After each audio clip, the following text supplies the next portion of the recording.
We hear about the Florida woman who got her entire driveway stolen. How does that work? Single mother's future in jeopardy after thief steals driveway. How? No way. Now playing above, it's this right here. This is where they put the news segment in the tiniest box on the screen. And now our Nick Papantonis is looking into the situation. Well, I'm going to speculate on how they might have done this crime. So they obviously needed some kind of heavy industrial machinery, right? And seeing the recent rise in forklift-related crimes, my guess is somehow they used a forklift, got the tongs under the driveway, and peeled up each individual piece of pavement. And then just stacked it and drove it away. That's my guess. I think a forklift was the culprit. Well, not like a sentient forklift, but like that was the tool used by the culprit. Ready for Christmas. Of all the things that you worried about getting stolen, did you think the driveway was one of them? No, not What at kind all. of fucking question is that? Hey, out of all the possible things that could have been stolen from your house, did you ever think it'd be your driveway? Like, fucking obviously not. That's not a thought any sane person would ever have. Like, you can't exactly padlock your driveway. No one's gonna ever consider that the Grinch might come through and just take the whole pavement up. Why even ask that question? It's super stupid. One told Brochu a Tampa area man identified Oh, as Tampa. Andre asked Let's them go. to price out a replacement.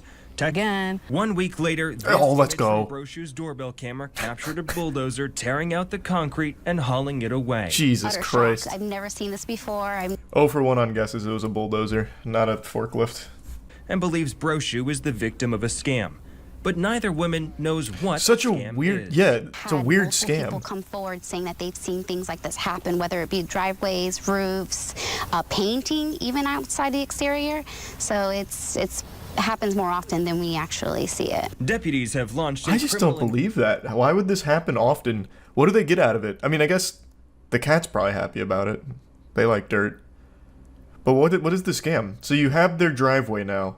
Then what? How do you get money out of it? Do you hold it for ransom? Because even they're saying they don't exactly know what the goal is with it. Can't have shit in Florida, they stole the damn driveway. True. So the house value goes down. I guess, but are they making an offer on the property? Because if not, you get nothing out of it other than just fucking with them. So I guess it could just be evil for the sake of being evil. What a Orange County. Nick crazy Papantonis, heist. WFTV tonight. What a bizarre story. Couldn't agree more there. What a bizarre story indeed. Stealing a whole fucking driveway for no reason. This is some shit out of Ed, Edd and Eddy. Like, actually cartoon logic. Like, stealing a driveway is actually something out of Cartoon Network. The only thing that makes sense is what the chatter said, driving the property value down to make an offer on the house. But it doesn't seem like that's what they're doing, so it really feels completely worthless, and they just stole a driveway just because they had the equipment to do so. There's a guy in Detroit who had his whole porch stolen. Recently? Detroit man says his porch was stolen. This was in 2018. Oh my god. This was in 2018. What the fuck? That is interesting. Oh, wait, it's not real. The first update here. I did it all out of laughs to entertain social media. So this one's fake, but the stealing driveway one's not. Did you see that the Pistons finally won a game? Did I see that the Pistons finally won a game? You bet your sweet bippy I did. I'm a little upset because I predicted they would beat the Celtics, and they almost did. The best meme I saw about it is the Pistons miraculously overcame a 21-point lead in order to lose in the end to the Celtics. And I predicted they would beat them. And they lost. So then I was totally resigned to just let the Pistons lose 60 straight. And then they come back today and they fucking win. It actually made me mad because I could have looked like a prophet. I actually would have looked like a legitimate, like what are they called? Soothsayer? To get that prediction right would have been big for me. But I got it wrong. They won today though. So they snapped the 28-game losing streak. I was reading some of the memes here. I didn't watch the game. I just saw that they posted this. And usually when they post final, it means the Pistons lost in another triumphant fashion. But they actually won, and I was looking at some of the memes. So, Winghouse said every time the Pistons win a game, it's 5 free wings. And that's been a big joke because the Pistons lost for 3 months now, or 2 months, whatever. So it's just been this meme about how everyone's starving. Like, oh, no wings, Wingstop got the easiest advertisement ever because they don't have to give away wings because the Pistons can't win. So now I've just been going through the memes here. Sure hungry. Rev up those fryers, because I am sure hungry. It's been pretty fire, actually. All they need to do is win 50 games in a row to make the playoffs. That's what I'm predicting. I think now's the time. They got 28 games worth of losses, and as the old adage goes, you learn more from failure than you do success. So they've got tons of invaluable knowledge now. I think they win 50 straight. What does your new tattoo mean? Absolutely nothing. I just really like the design. This time around, I told myself this next tattoo I was getting was going to have meaning, so I once again got a meaningless tattoo. But dagnabbit, I think it looks nice. It's not done yet. I still have to go back, but that's basically the bones of it. It's a balloons map. Yeah, kinda. Once it's finished, it'll be less balloons-esque, but I really like it. I really like how it's coming out. You did this, they could have gotten rid of the 76ers all-time loss record, now they tied it, fuck you. Hey man, I got it wrong. I said they were winning last game. So it's not my fault. Surprisingly, this isn't new. Look up entire driveway stolen in Central Florida. Happened in 2012. This isn't the first driveway being stolen? Yeah, well, you're right. This also happened in Florida too. Man, Florida thieves love driveways. A woman in Reddick, Florida didn't even have to open her front door to realize she had been robbed. That's because thieves stole her driveway. Well, the brick pavers that made up the driveway. Is there footage of it? No. The victim arrived home around 6 p.m. on Tuesday and felt a large bump as she attempted to turn into where her driveway had once been. She got out and realized it was gone. Apparently neighbors didn't think anything of it because construction workers had recently built a barn elsewhere on her property, so no one stopped the thieves as they took the bricks. Thoughts on Mickey Mouse becoming public domain? Oh, yeah. That happens on January 1st. Mickey Mouse is hitting the public domain. Well, Steamboat Willie Mickey Mouse. Which is fine. We're going to use him in the MWL, mark my words. We'll have him fight against other public domain property like Winnie the Pooh.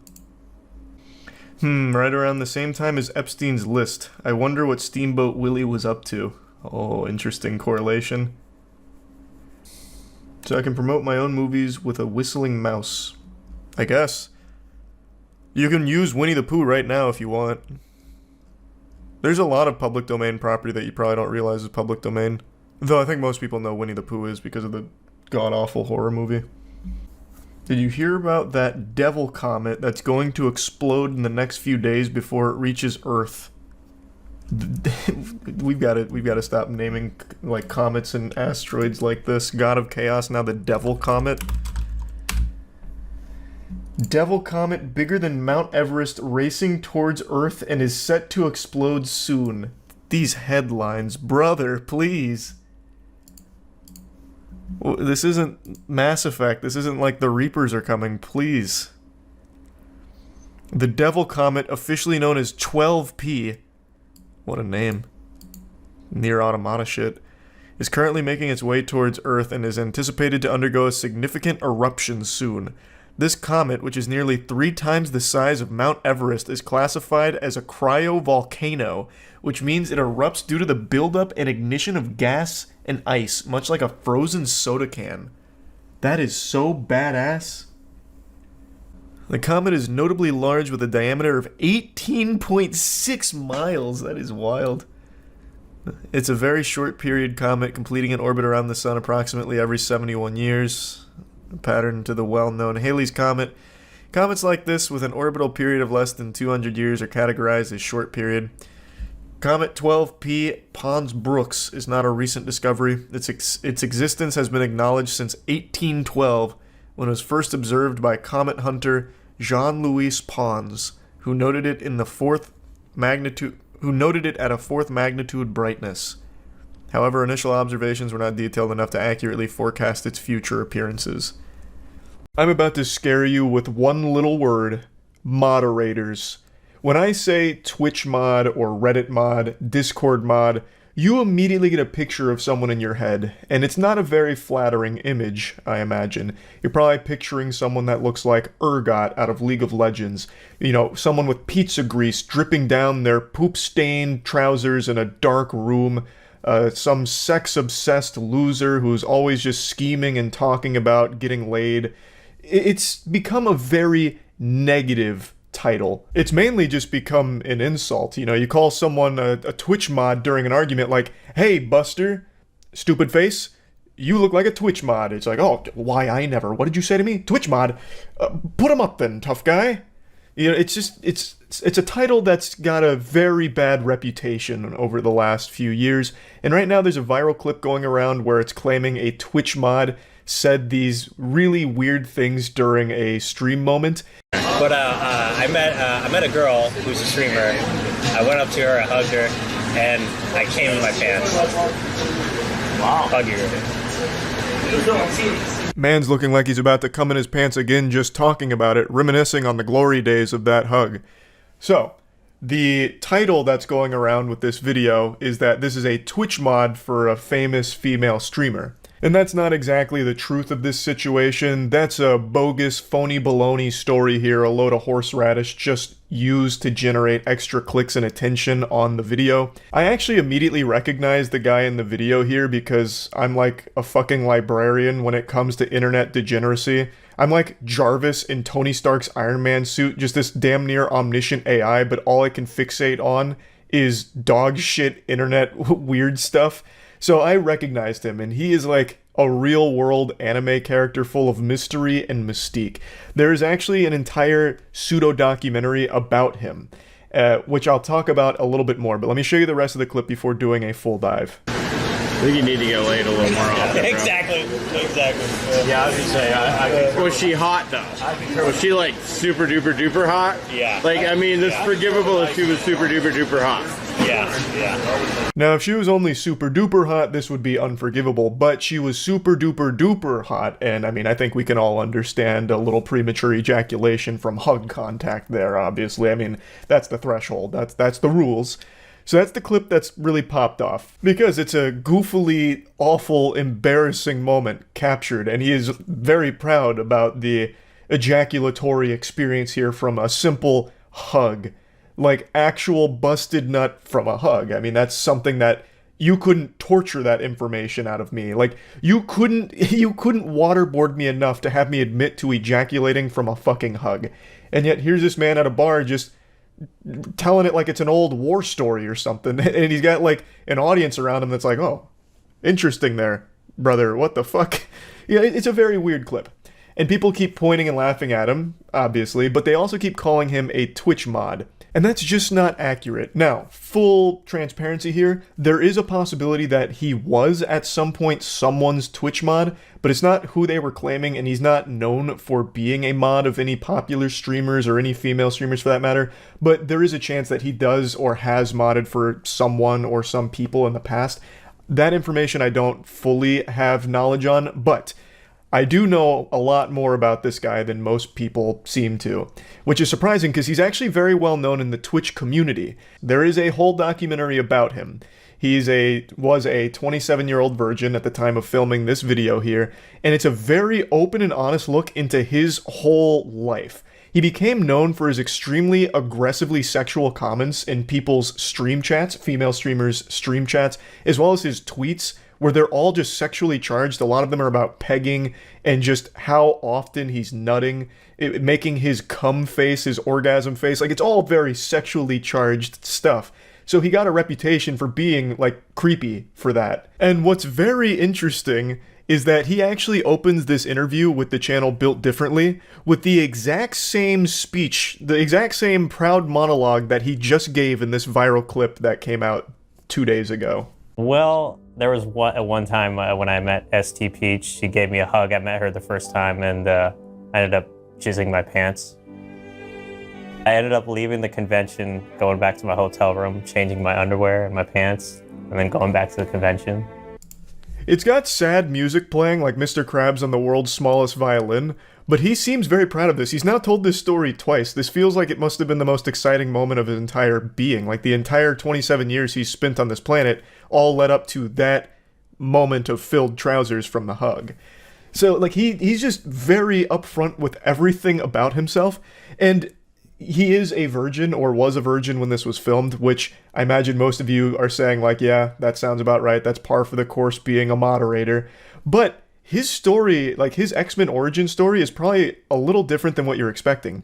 He is a virgin by choice. He had a girlfriend, he says it'd been about 10 years, and the reason they broke up is because he didn't want to fuck her without a condom, and she was insistent on him clapping her cheeks raw. I mean, of course, you have to take all this with a grain of salt. There's a possibility he's just making up erotica fanfic here. It could not be real, but he is telling this story about his previous girlfriend, and now it's been 10 years, and he doesn't masturbate, and he doesn't watch porn. All he does now is have wet dreams and make sexually charged tweets and shit all the time. He also then told a story about how he went up to some girl's hotel room during a convention, and she got naked, and then he said, nope, I'm out of here, not doing that. He is saving himself for the right girl. So he is a virgin by choice until he meets a fucking angel, which is totally fine. You know, he shouldn't feel pressured into having sex if he doesn't want to. But then on the flip side of that coin, why is he always talking about sex? Like, that is his whole brand, is always talking about sex. He has built a reputation on Twitter for, like, replying to female streamers' tweets with, like, pictures of himself and then making conversational sexual topics out of it. It's very weird. So if he is choosing not to have sex, why does he just always talk about it? And then in the same interview, the interview is fascinating, by the way. In that same interview, he says that there's really no streamer that he'd even want to date. Yet he is always, like, horny posting in their chats and on Twitter. It's so interesting. I think one other time, this was like the third TwitchCon, but this was like at a party when I was drunk. Yeah. There was a bunch of girls dancing up on me, and then I just, like, yeah. That's badass. Dallas. He's also just constantly dumping yogurt into his pants anytime there's physical contact with a woman, it seems. He tells a couple instances here where he once again blows his load in his pants. This is the beginning of the beginning of the interview here. So he was just, like, proud of it, it seems. Like 3 times out of the week, I usually wake up and it's like a puddle. If I did, I would feel out of place. You know what I mean? It's not. Oh, me. dude, I just forgot that you come on this bed. I'm sorry, I shouldn't be sitting on it. Now, since he doesn't masturbate, allegedly, it sounds like his body is rebelling against him, so he says about 3 times a week he wakes up in puddles of cum. That's a terrible way of starting your day. Waking up in a puddle of cum, just splish-splashing in cum every time you wake up, that sounds fucking terrible. And what I want to talk about briefly here is the way his room is decorated. You can see all of the Twitch merchandise, Twitch everything, and then a Twitch streamer's photo on the shelf behind his bed. So he very clearly lives and breathes the Twitch ecosystem, and I legitimately do find that very sad. I don't think anyone should make a hobby their whole personality, no matter what it is. Whether you're a big fan of Twitch streamers or anything like that, it should never become your whole personality, where everything you do kind of revolves around it, and that's the impression I kind of get from him, where he spends so much time in all of these streamers' chats, and a lot of what he says is sexually charged, and it translates into the real world where he has all of this Twitch stuff everywhere, including, like, a picture of a streamer that he really, really likes. It almost makes it seem like something out of Hey Arnold with Helga and, like, the monument she builds for Arnold. It's just, it's an obsession, and that's not good. Fear, because I ejaculate so much in my sleep that the first girl I ever have sex with, I'm going to end up getting her pregnant. I also know that because, like, I got tested for my sperm, and it's like, I got, like, those double-headed. My sperm count is up there. The potent god seed, I suppose. Talking about, like, double-headed sperm. Man's got fucking chimera sperm, I guess. Wild stuff. Like I said, it's a very fascinating interview. They eventually take him to a strip club. It's all very wacky. But yeah, I guess the only thing I really wanted to focus on is that the story is wrong around that clip. He's not a Twitch mod. He's something much more than that. He's been well known in the community for a long time now. And still, of course, a very weird clip. In fact, a series of very weird clips from him. And very weird tweets and Twitch chat messages over the years. But yeah, I just want to talk about this a little bit, and that's about it. So yeah. Hey Sneako, does this outfit look familiar? This is the same thing I wore last time I took you over my knee and spanked your bottom with some discipline. And I'm happy to report that these are back in stock, and a lot more, at moistglobal.com. Last time I talked about you, I used you for a merchandise push as well, so might as well stick with tradition. I bet just seeing me in this attire again has just sent you on a full-blown Winter Soldier episode with your eyes rolling into the back of your skull as you're experiencing post-traumatic stress disorder, because the first video I made on you offended you to such a high degree that you have not stopped whining since. It's already been 3 months, can you believe that? How time flies. You started shit with me by insulting me and my girlfriend out of nowhere, so naturally I responded by making fun of you in return, and showcasing the reasons why I don't respect you. But unfortunately I failed to calculate just how much of a sensitive fucking loser you are, because this hurt your feelings to such a high degree it's become like an Armageddon in your brain. 3 months you have continued to melt down about this. The day after I posted my response, he went on stream and had a huge unhinged tantrum and meltdown about the whole thing, and then he sent some of his viewers over. So I was joking with them, saying like, oh, you guys must have just stopped the cuties watch party over there at Sneako's stream, right? Welcome, cucks, that kind of shit. And it got really under his skin in a big way, so he started dancing around with the gun and threatening to come shoot me. So he kept saying, oh, you're in Tampa, right? I'll come see you, waving his gun around and dancing. You wanna watch my clips?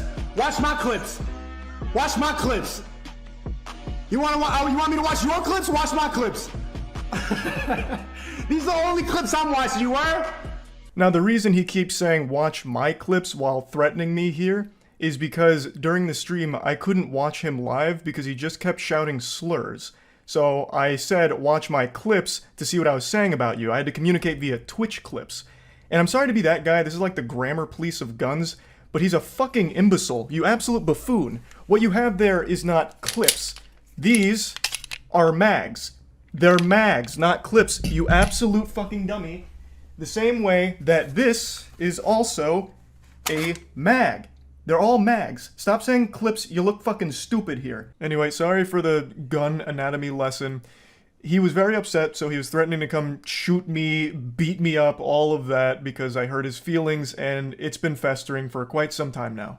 3 fucking months. You love to bitch about how everyone's canceling you. These soy boy NPC bots are all canceling you. It's all you do. You treat the teenagers in your Discord like they're your goddamn therapist. Just going in there to complain about the invisible boogeyman canceling you again, shaking your fist at the clouds. I also love that you treat this Discord server like it's your PR team, so you have them work on your responses on Twitter because you're not witty enough to come up with anything on your own. You have no ability to banter. You can't insult anyone. Anytime you're pushed, all you fall back on is one of 3 things: soy boy, bot, or NPC, and that's it. You never deviate from this path. Which is ironic, because you're like literally a sheep. You have 3 programmed responses. You're like the absolute worst character, side character in an MMO. It's pathetic. But I'm getting sidetracked. You love to be super public about how much you hate antidepressants and you shit on anyone who takes antidepressants, but with the way you talk in your Discord server, I'm pretty convinced that you're only 2 or 3 messages away from asking your community to source antidepressants for you under the table to help with all this mental anguish you're going through. And I think that'd honestly be a good idea. It might help you. But I'm putting the cart before the horse here. How did we get to this point?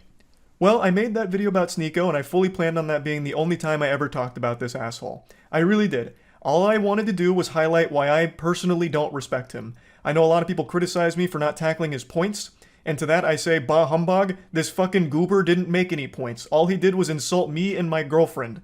He insulted me and my girlfriend because I made fun of one of his friend's blatantly fake stories. He resorted to childish name-calling like, I'm ugly, and I don't go outside. That's not making any points. Like, what am I supposed to debunk there? No, actually, my mom thinks I'm handsome, and so does my girlfriend, so you're wrong. Factually wrong. There's nothing to debunk. The whole point of the video was highlighting why I don't respect him. I'll go ahead and briefly give you a previously on Dragon Ball Z lore recap to bring you up to speed on the points I was making for why I think he is a pathetic piece of shit, and his opinion holds no value in my eyes. Is because he publicly defends Cuties as one of his favorite movies. Cuties was a Netflix film that used real child actresses in sexual situations, so they sexualized real children. A fact that Sneako himself acknowledges, but writes off as being okay because it's realistic, because in the real world children get sexualized. I'll say it again, regardless of what the intention of the film was, they missed the mark because what ended up happening is they sexualized the child actresses.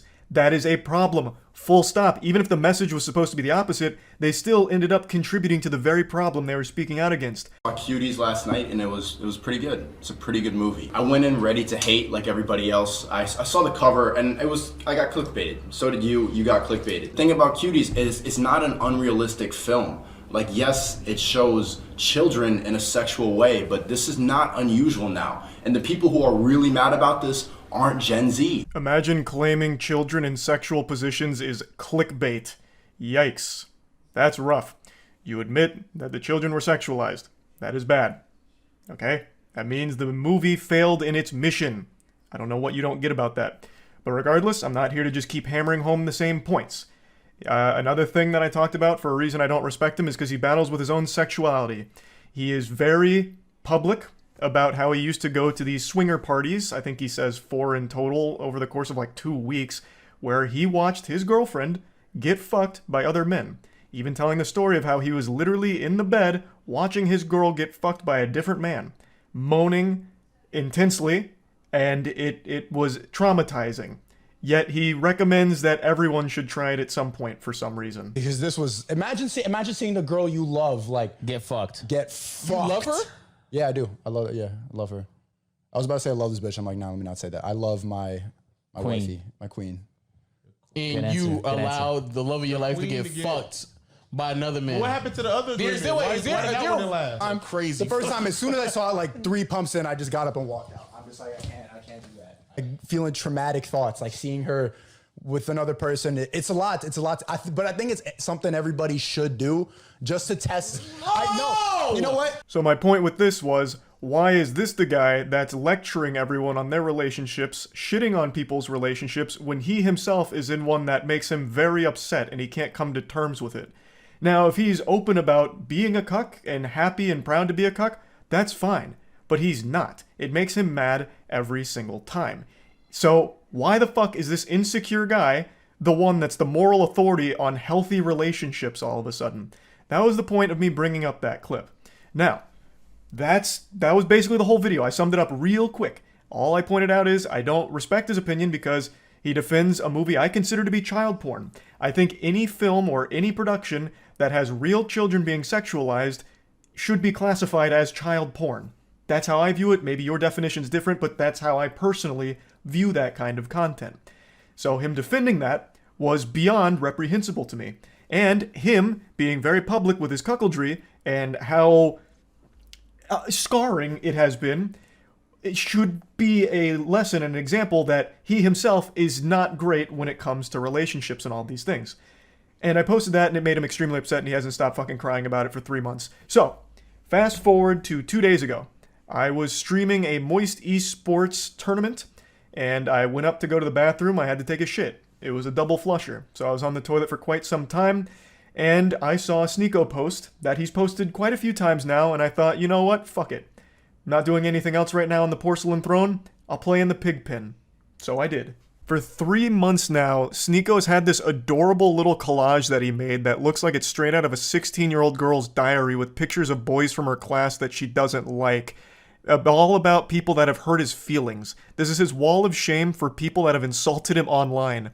What's even sadder about it is he purposely leaves out people that he's afraid of. So Turkey Tom, for example, made a whole video talking about Sneako and how pathetic he is, and Sneako tried to talk a big game to him, even challenged him to a debate, which Turkey Tom accepted with jubilation. He was ecstatic. And then Sneako kept ducking him, ghosting him.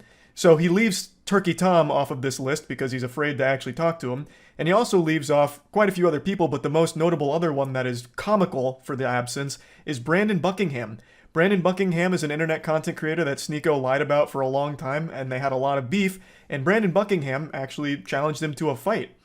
And Sneako is very fearful of him. We'll get into that more in depth in a moment, but I just need to set the stage a little bit here with this collage. So after seeing this for the 100th time in the last 3 months, I finally just said, "Holy shit, you pathetic, sensitive, soy little worm. I made fun of you for watching your girlfriend get fucked by numerous other men and also insulted you for defending child porn. That's not cancellation. That's just spitting on you for being a pitiful, sad cuck." And this puppy really blew up on Twitter in a big way. Now, I will say it again. What I did, and what I am doing right now, is not canceling you, Sneako. I am insulting you. I am making fun of you. Something that you were supposed to be a huge proponent of, right? Wasn't like one of your big things like bullying needs to be brought back. So now that I'm making fun of you, what, all of a sudden now it's off limits, now it's canceling? You have become the SJWs that you criticize so much. I don't know how you don't realize that. We continue. He says, "You know in your soul you would never say that to my face." To which I respond, "You literally have a collage of people that hurt your feelings on the internet. You haven't stopped whining about me for months now, you goofy NPC. Even if you beat my ass in a fight, it doesn't change the truth. You're still a cuck who also defends child porn." I think this is important to talk about, and I just talked about it recently. When you are getting your feelings hurt and your immediate response isn't to fire back with insults, jokes, whatever, it's to challenge someone to a fight, you've taken a huge L. You've shown that the person has got under your skin, and the only thing you can resort to is a caveman brain of, "I'll beat you in a fight." Sneako, you beating me in a fight doesn't unfuck your girlfriend from the numerous men that had sex with her in front of you. It doesn't do anything. Everything I've said still stands. Nothing changes. It doesn't even salvage your ego. All it is a pathetic fucking attempt at attention. And I don't think you believe half the things you talk about. I really think Sneako just panders as much as possible. He himself doesn't even stand by the things he talks about. I really don't think he has any beliefs of his own. He just echoes what he thinks is going to get him the biggest audience / the most money. That's what I think. So this puffing out his chest of challenging me to a fight is clearly attention. That's what it feels like. Because you don't have the same energy for Brandon Buckingham. Brandon Buckingham is more than willing to fight you any day of the week. But with him, you don't want to do that for some reason. Why? Do you not stand by your beliefs when it comes to Brandon Buckingham? He has said all the same things about you that I am saying about you. So why is he exempt? Why don't you want to fight him? That's so weird. This is what you said about Brandon Buckingham and fighting him. And then finally, when Brandon Buckingham is down to meet Sneako, he's there to box him. They're both similar sizes. Sneako would now rather just sit at home and tell jokes behind his computer. I'd rather sit at home and yell at a camera, tell jokes than, risk my manhood falling flat for Brandon Buckingham, if I lose the fight. So now it's suddenly cool to just stay at home and keep it all online. The full video here from Willie Mack is an absolute masterpiece on laying out every pathetic thing that Sneako has ever done, said, or everything ever. So I highly recommend checking it out. I'll put a link to it in the description. It's a banger.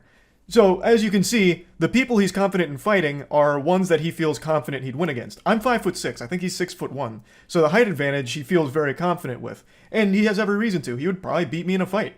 But like I said, that doesn't change anything. Everything I've said is still true. You are a cuck, self-admitted, and you have defended cuties publicly, which, by more than just me, by many, is considered child porn. You're pathetic. Beating me in a fight doesn't change any of those facts. I've also been super vocal about how I don't want to fight. Like, I'm not afraid to say, like, I don't want to get hit in the head, right? Like, I'm afraid of taking headshots. It's probably a super normal fear to have, so I'm averse to going into a boxing match, especially one that's just a clout-driven spectacle like this. That'd be completely fucking worthless. And I've been super open about that, which I'm sure you know since you keep saying that you've watched my content, so you probably know that I was never going to accept a fight in the first place. Especially since you're, like, significantly taller than me, right? Like, it wouldn't make any sense. And even though you would probably beat me in a fight, you're certainly not beating me in, like, an aesthetic physique competition, because goddamn, I blow your ass out of the water. Look at this fucking anime character physique I'm rocking. Meanwhile, you're over here with that Abercrombie and Fitch from 1998. Now, in Sneako's credit, he did start going to the gym recently. Maybe I inspired him, and you know what? That's great. I'm glad I could have a positive impact on your life like that, Sneako. Getting into the gym is a fantastic thing, and you're going to feel so much better. And I know you'll start seeing results soon as long as you keep at it. And then finally, our last exchange goes very similarly to the others. You're not special from the other 10 soy boys who say the same thing. If you got a problem, stop talking on the internet. Let's solve it. So I said, got your Discord still working on responses? Brother, I have no problem. You started it and I made fun of you in return. You're upset about publicly admitting to cuckoldry and get mad at me for bringing it up. You should be mad at yourself instead. Have some self-reflection. Which it's true. I don't have a problem. You literally started it, Sneako, and you even asked your audience to let me know everything you said and send me your clips. You actually asked for a response, and then got super upset when my response was a little too mean to your feelings. How is that not the ultimate cuckoldry? Like, even more so than your girl getting clapped by 1,000 men. How? Like, how can you, with a straight face, still call other people soy boys? I'm not kidding, I really didn't want to keep talking about you, but you won't stop talking and crying about me. It's sad. I understand you have a humiliation fetish, so hopefully this whole thing has helped you orgasm one more time from all of it. I don't think it's fun dunking on you, Sneako. I don't. And I'm certainly not canceling you. But you keep doing this. So you forced my hand to make fun of you again. But anyway, that's about it. See ya. Yeah, I'm in a bucket hat. I'm enjoying it. I'm having fun. Now, a buddy of mine just sent me something that I can promise you no one's having fun with except for the people that were paid to promote it. It is called $1 Million Fan. It is a show which is pitching a $20 million prize pool for what seems to be a load of horseradish. And in case you were wondering, yes, that is an AI mansion on their front page of this contest. At least from everything I can tell, it's an AI-generated mansion. Which immediately should let you know that you're dealing with some high-quality content here. No reason not to trust that. I can't believe anybody would be pitched this and actually think it's legitimate. Like, it takes 3 seconds of looking on their website to smell the poop. It is unbelievably foul. Like, there is no world where this happens. To put in perspective that prize number, $20 million, that is significantly more than Mr. Beast's Amazon show and would make it by far the highest grand prize pool in any kind of like reality game show history, pretty much. All for a, what I believe to be terrible concept for a show as well, about streamers' fans submitting clips and then, I guess, going to a mansion or something. I'm still a little confused because the information they offer is just fucking nonsensical. Like, I feel like I have to be on Fint to even begin to process the words that I'm reading in what is supposed to be a contest. So I want to go through this. I want to really get into the weeds here, because this is mind-bogglingly stupid. This is a special kind of scam that I just can't even picture someone falling for. Yet, some streamers have publicly promoted it. I'm assuming they were paid to do so by their talent agency, who was approached by whoever's behind the $1 Million Fan show to do this. So I imagine some people buy into it, which I can't wrap my noodle around that. This is like the Fire Festival of streamer shows, but even more outrageously fucking dumb. They have a streamers section here, and I'm guessing they were all paid to endorse this, and I know in Extra Emily's case, she just had a statement on her stream after her community was letting her know that they believe she had just promoted a scam to them with hawking $1 Million Fan Club. So we'll go over her statement here towards the end of the video. Checking in on the About Us section offers more questions than answers. It's so fucking useless here. You get about as much lore here as you do for the old Urgot League of Legends write-up, where it basically just said Urgot has a dark and mysterious past. So $1 Million Fan is a high-stakes reality television competition built around one simple idea: the fans deserve a seat at the table. Created at the intersection of modern creator culture and large-scale unscripted entertainment, $1 Million Fan brings everyday fans face-to-face with the creators they support, competing together in real-world challenges for life-changing prizes. This is not a meet and greet, and it's not passive fandom. It's participation, pressure, and performance. This feels like it's an AI-generated About Us section. Each season pairs selected fans with major online creators in a fully produced, on-location competition environment. Contestants are tested physically, mentally, and strategically across a series of escalating challenges designed to reward adaptability, teamwork, and resilience. The result is a show that feels authentic, unpredictable, and genuinely earned. $1 Million Fan is produced with the same standards as top-tier television professional crews, rigorous safety protocols, transparent rules, and a clear separation between entertainment and fair competition. No purchase is required to apply or enter. Fan participation pathways are designed to be accessible, compliant, and audience first. At its core, Million Dollar Fan exists to redefine the relationship between creators and their communities. Fans are no longer just viewers, they are competitors. Creators are no longer just personalities, they are teammates. Every moment is rooted in real stakes, real people, and real outcomes. This is reality television built for the internet generation, bigger, bolder, and centered on the people who made creator culture possible in the first place. So who the fuck are you, by the way? This is the About Us section, but you've only told us, like, I guess the elevator pitch on the show. Who is putting this on? Where is the $20 million coming from? Who is the professional television crew here working on this? Like, this is not providing any actual information about the team behind Million Dollar Fan. That should immediately raise some red flags that they're not front-facing with who is even putting this on in the first place or where this prize purse is coming from. Their About Us section is fundamentally just like a high schooler that's cramming for a summer reading book report where they're trying to meet the word count. This should immediately be raising red flags and have you asking some questions like, why are they not being more forward with who is behind this? Is it the fucking Rockefellers? Like, whose identity are they protecting? The Elusive Man or something from Mass Effect? Like, where is this coming from? Who is putting this on and who is putting this together? This About Us section is nothing but meaningless fluff gobbledygook that doesn't actually answer anything or provide any real valuable information about this production and who's responsible for it. And then when you go further to their partners section, they have like a couple of brands listed here. Their 3 listed affiliates are Malwarebytes, Hide Me, and then that mystery affiliate in the middle there is StubHub.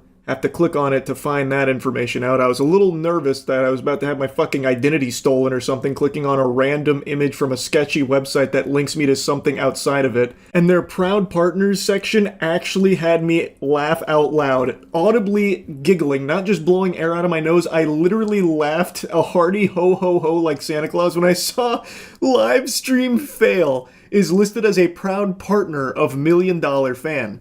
And so I went to the Livestream Fail, and they actually even had a big post announcing this to try and get people to sign up for it. So I guess they're like an official partner of Million Dollar Fan.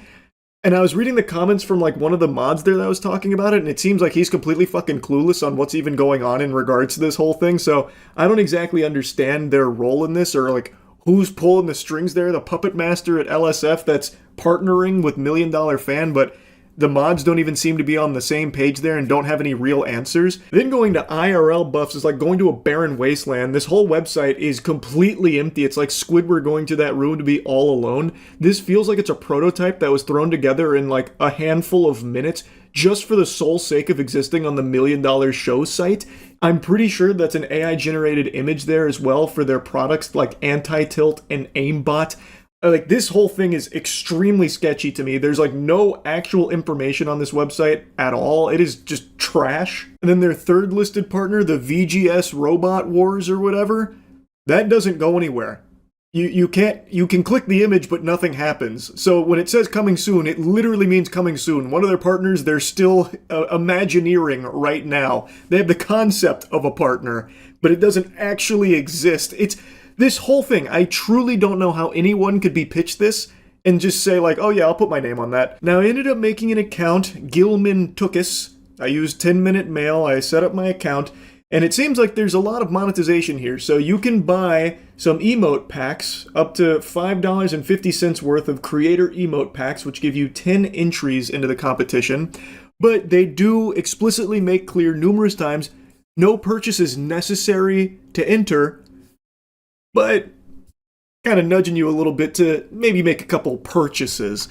But you can't legally require a payment. You can't legally require someone to buy something in order to enter into some shit like this. So that's there to cover their own ass in the eyes of the law, but they do very much try and incentivize you to spend money here for the Million Dollar Fan show. Going to their official rules, I thought for a brief moment I was going to learn more about the sponsor here, but it's talked so vaguely that it sounds like a Destiny 2 raid boss. The sponsor, Million Dollar Fan Reality Show Inc., referred to herein as Million Dollar Fan or the sponsor, is a Canadian for-profit corporation operating as a technology and media company that organizes and promotes sweepstakes events The sponsor operates sweepstakes and skill-based contest experiences and separately provides application review and casting evaluation services. Any producer fees are charged solely for administrative and evaluation services and are not entry fees or consideration for chance. Interestingly, they say the sponsor is a Canadian organization, but the domain, when looking it up on Whois, is registered in Iceland. I don't know, it feels a little odd. It felt peculiar. Maybe that's standard business protocol? Not really sure, but just thought it was something worth mentioning. Now, I bet you're scratching at your neck wanting more details on how to enter, and don't worry, they have this section here that's nice and convoluted. So, how to enter. A. TV show spots. The TV show selection will offer 2 different methods of entry with a total of 14 show participation spots available. 1. Sweepstakes entry, random draw, 7 spots. Participants may enter sweepstakes for a chance to win 1 of 7 show participation spots. Sweepstakes entries are available through 2 methods. Paid entry, donation method. Visit the Experience webpage and follow the donation entry process. Each confirmed donation will provide entries into the sweepstakes with the number of entries determined by the amount donated as indicated on the Experience page at the time of donation. Participants may donate multiple times and there's no limit to the number of entries per person. Yippee! Yeehaw, I can keep giving my money for a better chance at being on this imaginary television show. Then there's method 2, free entry, no donation requirement. Participants may also enter sweepstakes without donating. To do so, visit the Experience webpage and follow the free entry alternative method of entry.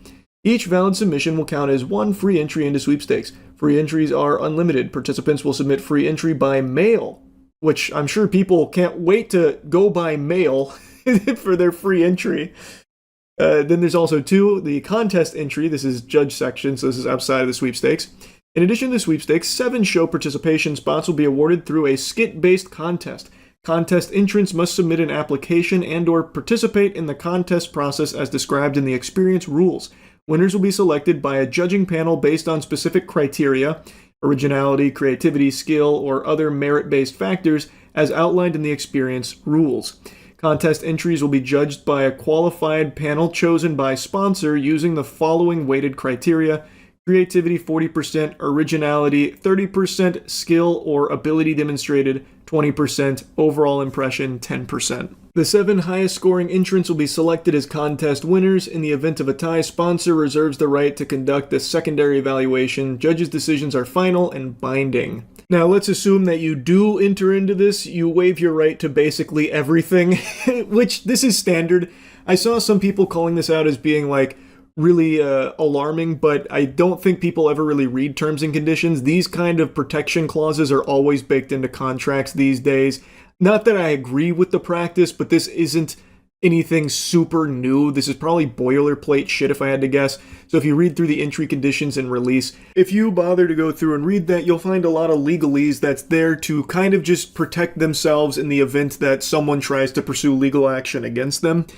And this is baked into so many terms and conditions these days where companies just throw the kitchen sink in there knowing full well a lot of it's not enforceable, like it's not going to actually stick, but they throw it in there just because why not? They know people aren't going to fucking read it in the first place.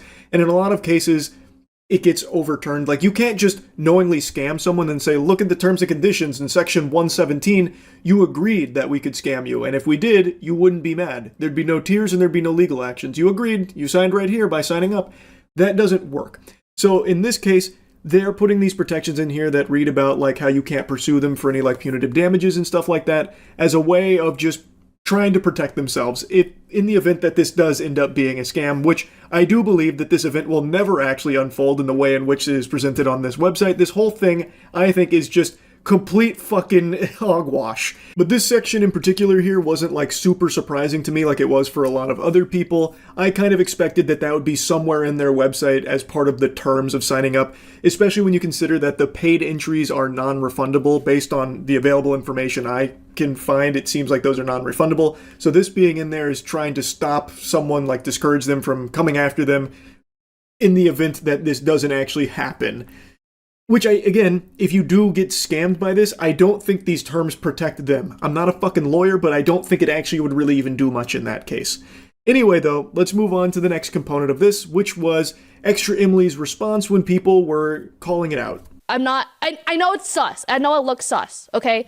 Mythic pitched it to me, and I was like, okay, sounds good, but I just don't want LSF to be part of it. Like, are you kidding me? Like, why is there an LSF person?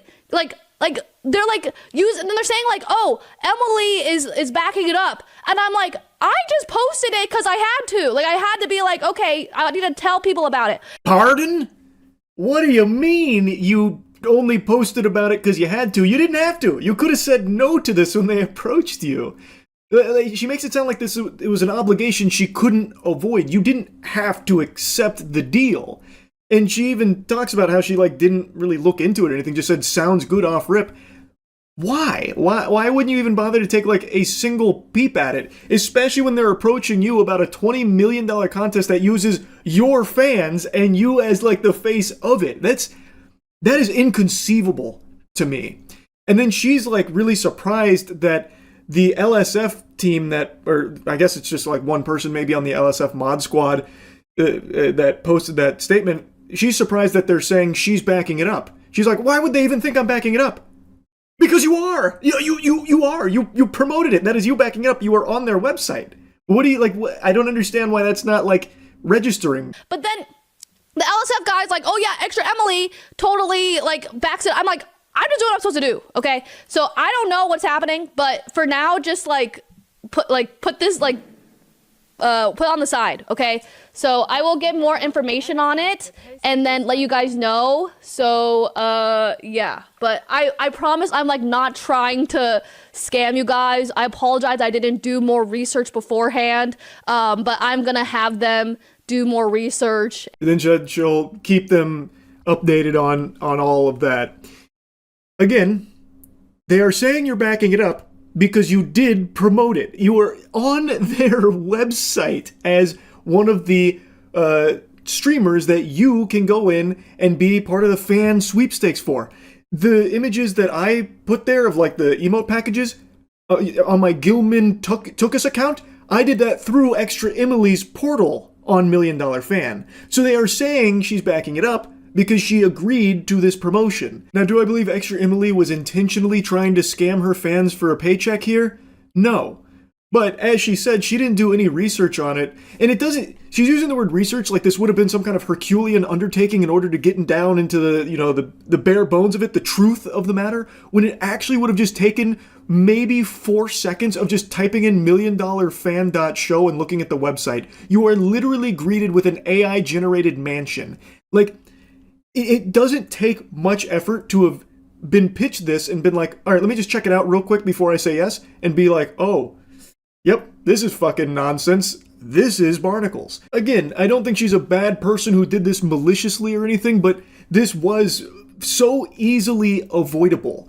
And she's surprised LSF is involved. LSF is on their website, proudly presented. Again, if she even just went to their website once, she would have seen that. She would have known. It's very clear she didn't even bother to type in the name of what she was about to endorse, which is why I believe this was probably some kind of paid promotion. I'm assuming Mythic approached her with this $1 Million Fan show pitch, as well as what they're paying for the integration, and she just said yes to it without a second thought, really. That's my guess. Now, I also want to yap about how surprised I am that her agency, her management team, Mythic, would even bring this to her in the first place. Why they would even serve this up on the plate to the streamers to begin with. I feel like the agency shouldn't have even entertained this $1 Million Fan show pipe dream. There is no real information available on anyone even associated with this show that's apparently going to be on television based on their entry rules. It's going to be a big budget reality TV show program somehow, somewhere with a professional crew, this and that. This is a multi-million-dollar production. Based on everything they're talking about in their About Us section, this sounds like this would be an $80 million produced show with a $20 million prize pool, which is unheard of. Absolutely unheard of. And yet there's no real information available on it. I don't see why Mythic would even take this offer and present it to the streamers with so little available on it. This feels like a very fraudulent show that is now being put out to streamers here as a potential endorsement. So I'm surprised that Mythic even served it to them to begin with. But again, I think it was so easily avoidable for the streamers that are listed here to just like type in that show, like look at it for even a second and be like, yeah, this is fucking garbage. This isn't real. I'm just surprised that it's at this point now where there are potential victims here. There are potential fans of Extra Emily or the Botez sisters or S-Fan or someone that maybe saw this with their name on it and been like, oh, this sounds incredible. $20 million? I'll do a free entry. I'll do a submission here. Well, actually, maybe I'll do a paid entry, get the emote package to support the creators too, and give me some more entries for a better chance of competing in it. And like, it's sad. It's just fucking sad. Because again, I don't think this is real at all. I feel like there's very few people out there that would go to that website and walk away with a positive impression that this is something on the horizon. It doesn't seem feasible at all. Would love to be proven wrong though, I suppose. I guess we'll see. Anyway, I had to yap about this. That's really about it. See ya. It's been a little while since we just looked at a good old-fashioned embarrassing live streamer, and boy do I have a special specimen to share with you all today. The clip I'm about to show you is brand new. It only happened like 2 days ago, but it feels vintage. It's an IRL public nuisance stream that really does feel straight out of 2018, back when that was a popular genre. It's long dead now, it's fizzled out, but back in like the 2018 era, a very popular category of streaming was IRL, and it was infested with these degenerate worms that would just create as much ruckus in public as they could, try and instigate confrontation, and just be an absolute fucking headache to everyone around them. And the bigger the blow up they could cause, the better the content. It's not popular anymore because the shtick wore off and now it's just kind of pathetic and lame. But just like this guy's hairstyle, he's stuck in the past. This is a 40-year-old man who has a hairstyle of a 14-year-old emo boy. And he is a Kick streamer, he's not a Twitch streamer, but he has risen to notoriety because he has been accused twice now of having sex live on stream at Kick with prostitutes. I haven't seen it myself, so I can't fully opine on that, but goddamn, really going hard on that IRL content. You see that shit? It's fucking what we do. Unironically blasting dubstep in a train right now. And then he says, he has the gall, the chutzpah, to say, this is what we do. Brother, you are stuck 15 years in the past. Holy shit. This is like a video I would have seen on MySpace from a pathetic guy back then, let alone 2023. Jesus Christ. I still can't get over that goofy line. This is fucking what we do. What? Sit there awkwardly in silence while you blast shitty music throughout the train? Like, usually when you say something like that, like, this is what we do, it's right before you do something cool. Like, fucking base jumping, bungee jumping, going out to play in the championship basketball game, like, anything besides just sitting down and blasting dubstep.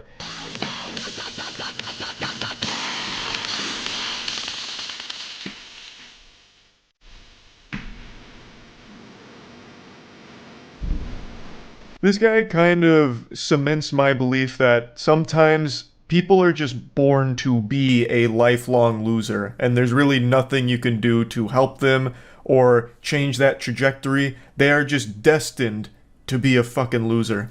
It'd actually be pretty sad if this guy wasn't such an asshole. But you can see the people around him are clearly bothered by the loud dubstep that he is blaring here in this train for no reason other than to be a douchebag. He clearly believes he is the main character here and everyone else is just props for his IRL content. Just genuine filth. Você. Ó. Você.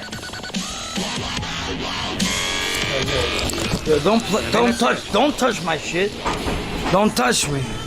Don't touch my shit. Don't touch me. Fuck you, pussy.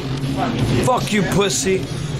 I think it's pretty clear that he's most likely drunk here. As I understand it, he also does coke on stream occasionally, so maybe a little mix of both, some alcohol, some coke in his system, and right now they're waging war inside of his body. But yeah, anyway, edgy Edna mode here gets up in a hurry after someone touches his device, saying, "Don't touch my shit," and then calling him a fucking pussy as he waddles away, stumbles away. The people around him are already very tired of his presence here. Rightfully so. I imagine even when he's not streaming, he's still probably a very hard person to be around in general. Someone tried to get his attention, most likely to ask him to turn it down, but he ignored him, even though he could clearly hear him, I imagine. So, when that failed, someone else just tried to turn it off themselves. Fuck you. These motherfuckers touching my shit. I can't get out of here. I can't get out. I just want to go out. Who the fuck do you think you are? Do you want me to turn down my volume? Yeah. That's all you speak in the train. That's all you have to say. The way this goofball is behaving and the way he's speaking remind me of like an old 80s B-movie bad guy. Like really poorly acted, yet he's being real here, which is wild. Now he said if you wanted me to turn down the volume, all you had to do was ask, even though that was attempted and he just ignored him.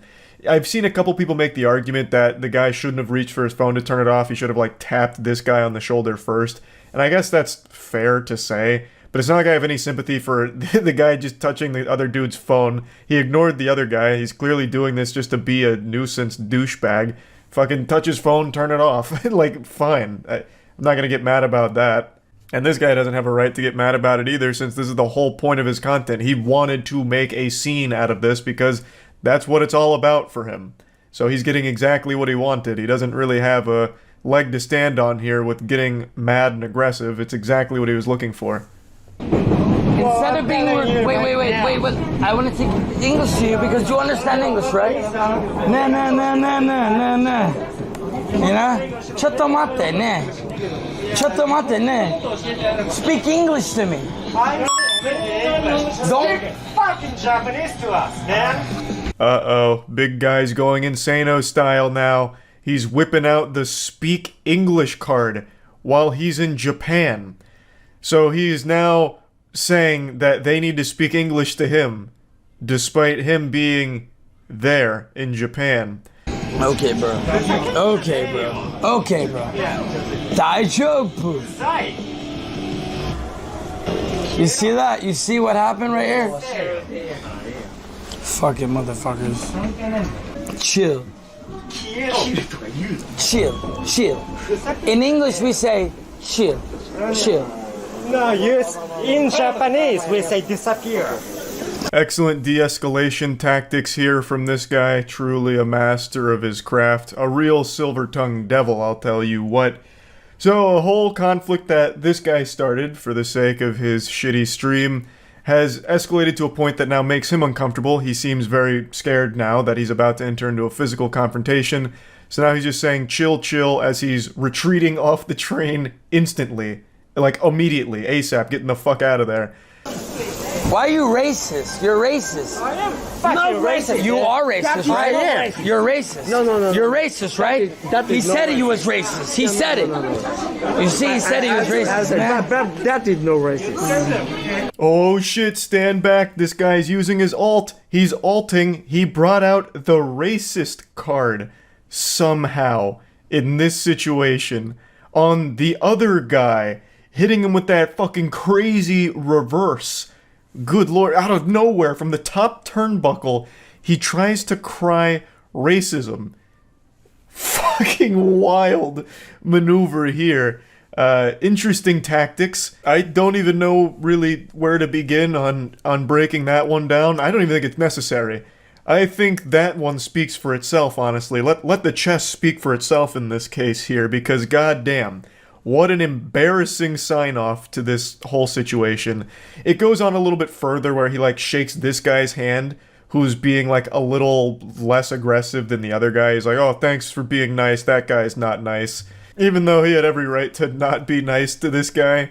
Like, I think that's a totally reasonable response to a vermin like this who's just blasting music and refusing to turn it down when someone's trying to get their attention, and then has this huge blow up when you just take matters into your own hands and, like, turn it down for him.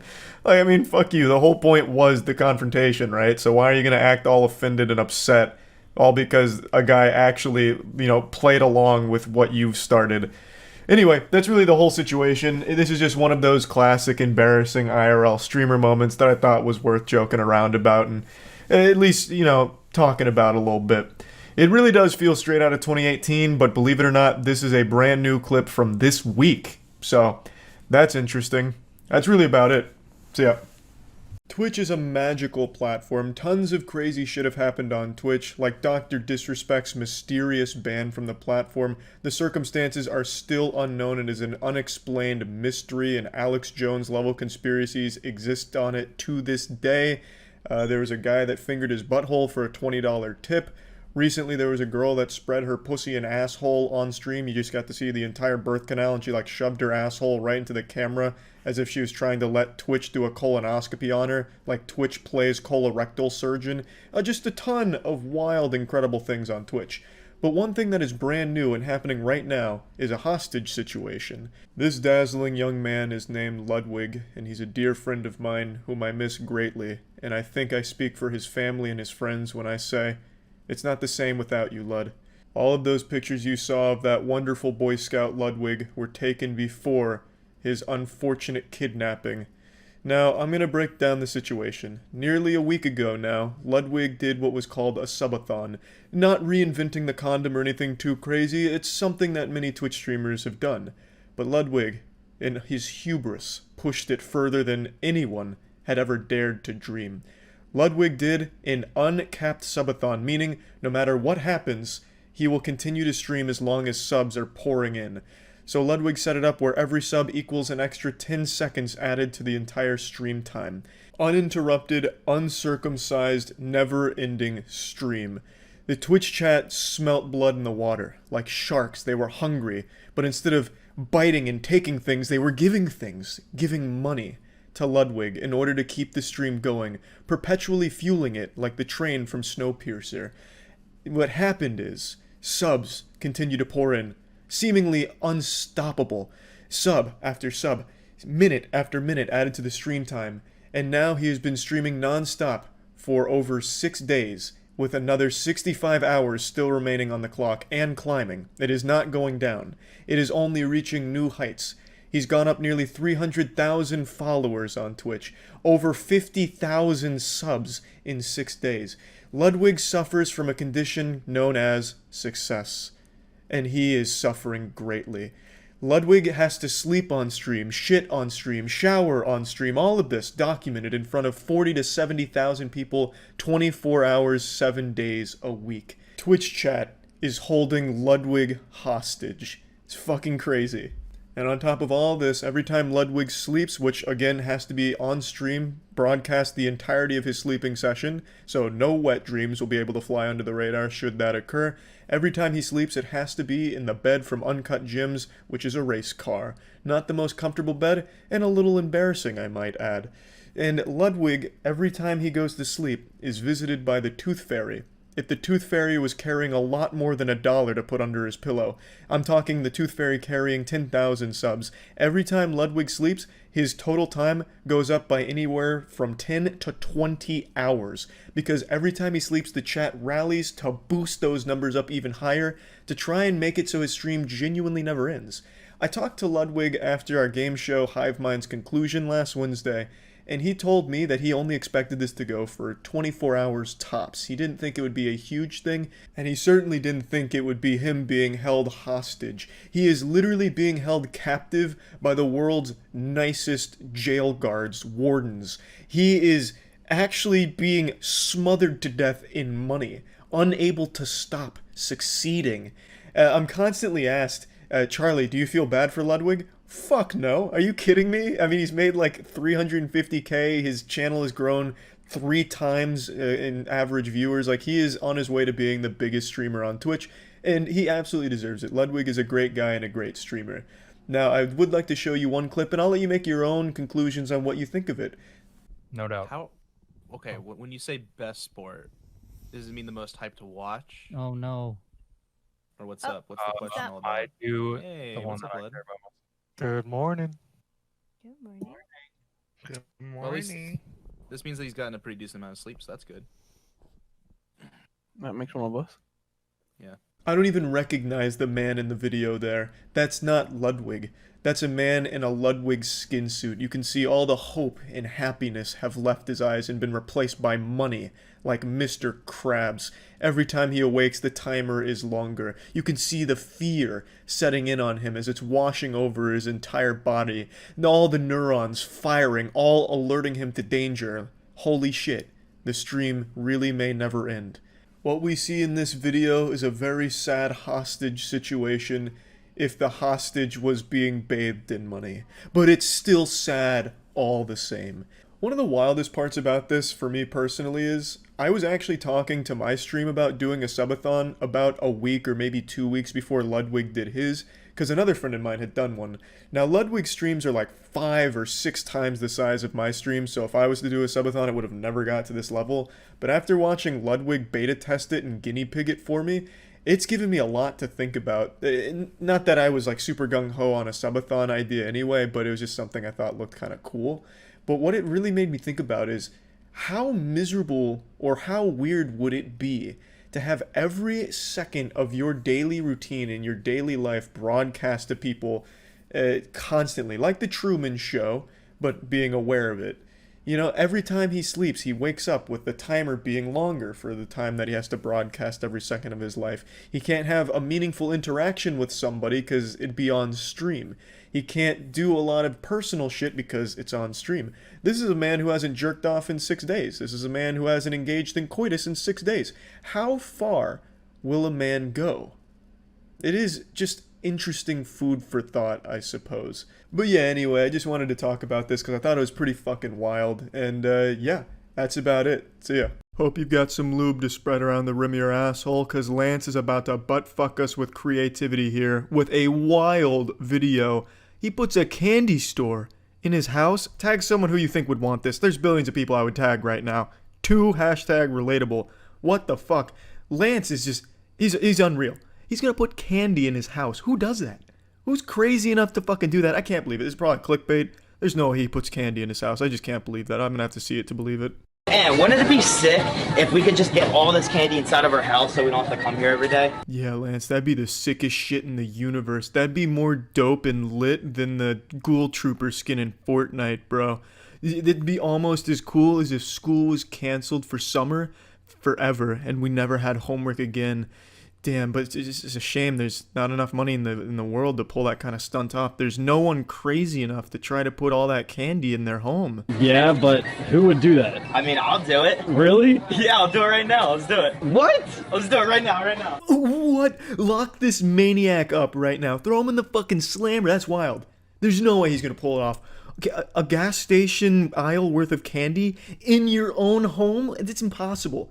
Science said it couldn't be done. Is Lance gonna defy science? There's no way. There's no way. Oh ho ho ho ho, we found the aisle. Hey.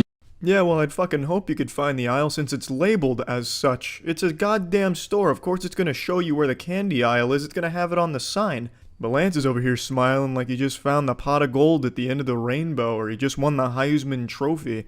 I mean, it's not like he made a grand discovery like an archaeological big find here by locating the biggest aisle in the supermarket.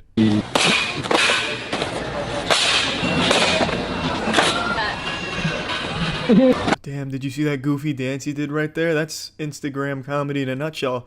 Shit, that'll never fail to make me just bust a gut laughing. A real knee slapper, a real penis ejaculator. You gotta love those goofy dances, I tell you. They fucking suck. Jesus. What if it's too much? Yeah, we got a lot of candy. Oh my gosh! This is insane! I cannot believe I actually did this. Wow. It's not that insane, Lance. You didn't even fully fill up 2 medium-sized shelves worth of candy. That's less than impressive. That's less than the gas station had. If I walked into a candy store and I saw that selection's worth of candy, I'd immediately walk out and start urinating on the facility. It's an insult. It's not a candy store. That's a candy shelf. That's just a kid that has a sugar addiction. That's like a normal, average American pantry right there. That's not a lot of candy, Lance. I'm not impressed. This pathetic hemorrhoid of sugar you've collected here, Lance, is an insult. This wouldn't even be enough to satisfy the trick-or-treaters on Halloween for a small American neighborhood.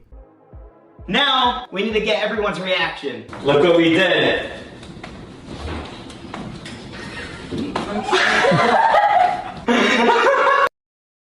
What an exciting conclusion to this action-packed video here. Was that everyone? You had one person react? There's only one person in your life? That's like that episode of SpongeBob where he like paints people on his finger. Yep, the gang's all here. Except you just have one person in your life there. That was a sad way of ending it, Lance. But calling that shit a candy store is like calling this a library because I own 3 books. It's inaccurate. It's not a fucking candy store. And also, not to dabble in semantics, but it's not a store if it's in your own house and you're not paying for it. It's not a store. It's just a candy collection. Fucking idiot. But yeah, I mean, that was fucking wild. Yeah, I wouldn't have the courage. I'm not wild enough to install 2 shelves worth of some candy. I mean, hats off to you, man. He's a fucking hero. See ya.